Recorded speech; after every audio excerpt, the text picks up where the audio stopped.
So episode 2 of Blue Planet is called The Deep Ocean, and as you'd expect, it's about the deep ocean.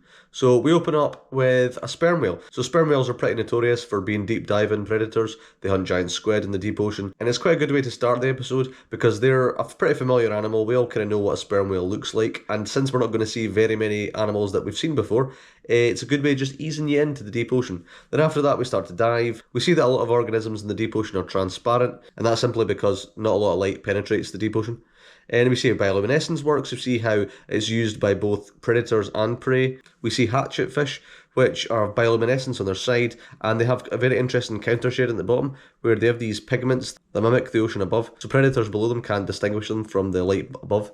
However, a lot of the predators have quite big eyes and can actually see them, so it creates a bit of an arms race, which is quite interesting. We see other predators. We see the fangfish as well. It's the predator in the ocean that has the largest teeth for the size of its body. It can't even close its mouth, so again, another weird thing you see there. The anglerfish are the most famous predators that use it. We talk about the lures they use, and we actually see a bit more of their actual mating behaviour. We see the males are tiny, and they kind of bite the females to get them excited. And we also see this shrimp that squirts this bioluminescent substance that sticks to its predators, so the predators themselves are now highly visible to their predators. And we also see firefly squid, that's also bioluminescent, and we see it gets caught by loads of fishermen, and you can actually see the lights when they're actually at the surface, but when it's completely dark, you see the whole outline of the squid. It's really cool. It looks almost CGI, so yeah, it's a really good sequence as well. It's quite interesting. They spend quite a bit of time on the firefly squid, which is quite good as well. Then we get to the sea floor, where we see that there's a lot of weird animals that live there, much like the rest of the deep ocean. There's a lot of echinoderms. We see sea cucumbers that swim, which is very unusual for sea cucumbers. Even more so, we see these polychaete worms that also float around.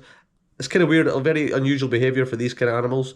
We do see some predators down there. The chimera is the most notable one. We spend quite a bit of time with the six-gill shark. Again, very unusual animal. It's basically a living fossil because they've been unchanged for like 140 million years or something. We basically see them scavenging.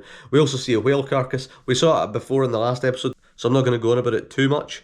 But it's basically the same there. We see the hagfish there. We see a sleeper shark going for it as well. Quite interesting. And we basically just expand on what we said before, which is that all this whale meat is stripped, and so many organisms are able to utilize it, whether it be hagfish, sharks, bacteria, worms. So everyone basically is able to utilize them to some degree, and it's quite interesting as well. Then we start to explore even deeper. We see the deep sea trenches. The Dumbo octopus is probably the most notable thing at that point.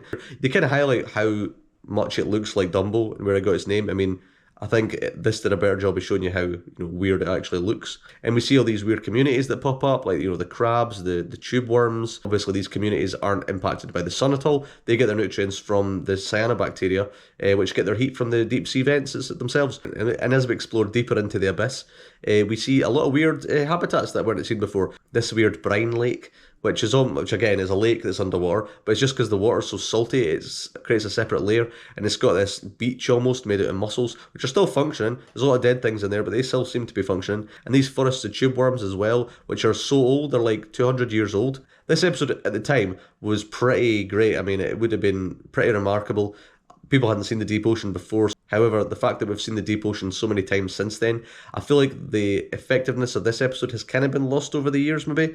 Planet Earth did it. Blue Planet 2, I think, maybe expanded on a lot of these things in more detail. And I think just with the technology having come on a bit more, it's probably better. We also get the making of, which again shows you how the guys use the submersibles. Stuff we've seen subsequently. But I mean, for the time, again, you've got to remember this was pretty revolutionary stuff. So yeah, it would have been a lot more interesting then. So yeah, overall this episode is good. I still like it. I think the fact that we've seen a lot of this stuff subsequently, it doesn't feel quite as revolutionary.